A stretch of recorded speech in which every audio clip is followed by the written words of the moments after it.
नमस्कार। ज्योतिषीय श्रृंखला की इस कड़ी में आपका हार्दिक स्वागत है। अभी हमारा विषय चल रहा है विभिन्न राशि में उत्पन्न जातकों का फल के बारे में। अब हम 8वीं राशि वृश्चिक राशि की बात करते हैं। यदि जातक का जन्मकालीन चंद्रमा वृश्चिक राशि में अवस्थित हो तो ऐसे जातक को हम वृश्चिक राशि का जातक बोलते हैं या जातक की राशि वृश्चिक कही जाती है। वृश्चिक राशि के जातक मध्यम कद के होते हैं, सुडौल शरीर होता है इनका, घुंघराले बाल होते हैं, छाती और नेत्र बड़े होते हैं, इनके मुख पर तिलादी का कोई चिन्ह पाया जाता है। ऐसे जातक क्रोधी होते हैं, वैर निरत होते हैं, कलही स्वभाव के होते हैं, इनकी प्रवृत्ति थोड़ा हिंसक होती है, हमेशा एग्रेसिव बने रहते हैं, किसी पर भरोसा न करने वाले होते हैं, ये विश्वासघाती होते हैं, मित्रद्रोही होते हैं, पितृद्रोही होते हैं, पिता से भी इनको नहीं बनता है, संतोषहीन होते हैं, इनमें संतोष का अभाव पाया जाता है, असंतोषी प्रवृत्ति के होते हैं, दूसरों के कार्य में विघ्नकर्ता होते हैं, ये इनकी आदत में शुमार है। किसी के भी कार्य में, बना बनाए कार्य में विघ्न पैदा करना इनका स्वभाव होता है।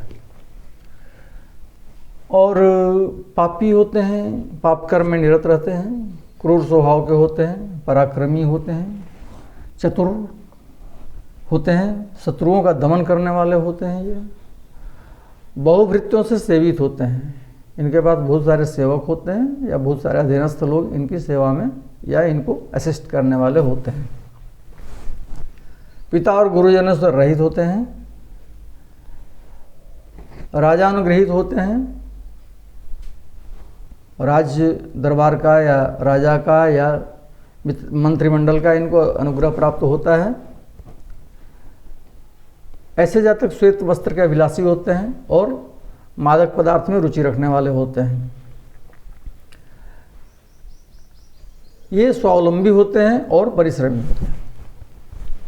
वृश्चिक राशि के जातकों में उच्च कोटि की प्रशासनिक क्षमता पाई जाती है।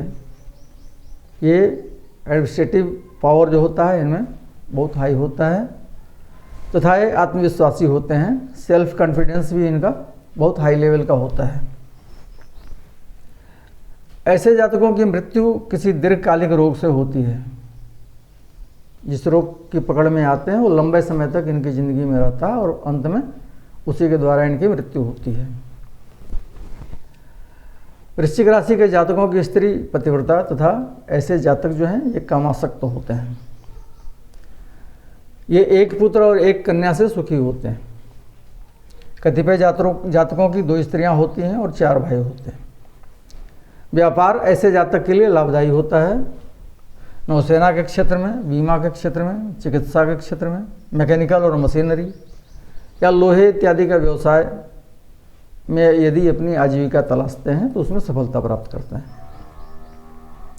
29 से 45 वर्ष तक का समय इनके लिए भाग्यशाली होता है। न्याय, सच्चाई तथा उत्साही गतिविधियों में भाग लेना इनको ज़्यादा पसंद है। ज़्यादा खान पान और घर में रहना ये नापसंद करते हैं। दूसरा 12वां, 22वां, 32वां और 52वां वर्ष, मास अथवा दिन इनके लिए कष्टदायी होता है। प्रथम वर्ष में ज्वर, तृतीय वर्ष में अग्निभय, 5वें वर्ष में पुनः ज्वर भय, 15वें वर्ष में सामान्य पीड़ा और 25वें वर्ष में अधिक पीड़ा इनको होती है। यदि कुंडली में चंद्रमा शुभ दृष्ट हो, शुभ ग्रहों के द्वारा देखा जा रहा हो और कुंडली में किसी प्रकार का दोष नहीं हो तो जातक की आयु 90 वर्ष की होती है। द्वितीया का चंद्रमा, शुक्ल पक्ष द्वितीया का चंद्रमा के दर्शन के अनंतर यदि अपने पुत्र का मुखावलोकन करते हैं, पुत्र का मुख देखते हैं चंद्रमा का दर्शन करते हुए और किसी लाल पदार्थ का दर्शन करते हैं तो इनका मास का फल, उस महीने का फल शुभ होता है। मेष, कर्क, सिंह, धनु और मीन राशि के जातक मनुष्य जो हैं शुभ इनके लिए अच्छे होते हैं, मित्र साबित होते हैं और सहायक सिद्ध होते हैं जिंदगी में। इसी प्रकार मिथुन और कन्या राशि वाले जातक जो होते हैं वो इनसे शत्रुता करने वाले होते हैं। ज्येष्ठ मास, शुक्ल पक्ष, दशमी तिथि, बुधवार, हस्त नक्षत्र एवं अर्धरात्रि का समय वृश्चिक राशि के जातकों के लिए अरिष्टकर होता है। ये टोटल संयोग एक साथ होना चाहिए अरिष्ट के लिए, इसको ध्यान देना होगा कि जो बताया जाता है कि ज्येष्ठ मास शुक्ल पक्ष दशमी तिथि बुधवार हस्त नक्षत्र और अर्धरात्रि का समय ये अरिष्टकर होता है, तो ये टोटल चीज़ एक साथ मिलना चाहिए, तो उसको जो है सो अरिष्टकर माना जाता है जिंदगी के लिए। वृश्चिक राशि के जातकों का घात चक्र इस प्रकार है। अश्विन मास नंदा तिथियाँ मतलब दोनों पक्षों की प्रतिपदा तिथि, षष्ठी तिथि और एकादशी तिथि, ये नंदा तिथियाँ कही जाती हैं। शुक्रवार दिन रेवती नक्षत्र, व्यतिपात योग, गरकरण, प्रथम प्रहर। पुरुष जातक के लिए घात चंद्रमा वृष का और स्त्री जातक के लिए घात चंद्रमा जो है सो धनु का। ये चीज़ें जो है सो जातक को द्यूत कर्म, यात्रा या प्रवास या राजदर्शन में त्याज्य होता है, बाकी विवाह इत्यादि उपनयन इत्यादि में इसका जो है सो इसकी वर्जना नहीं है।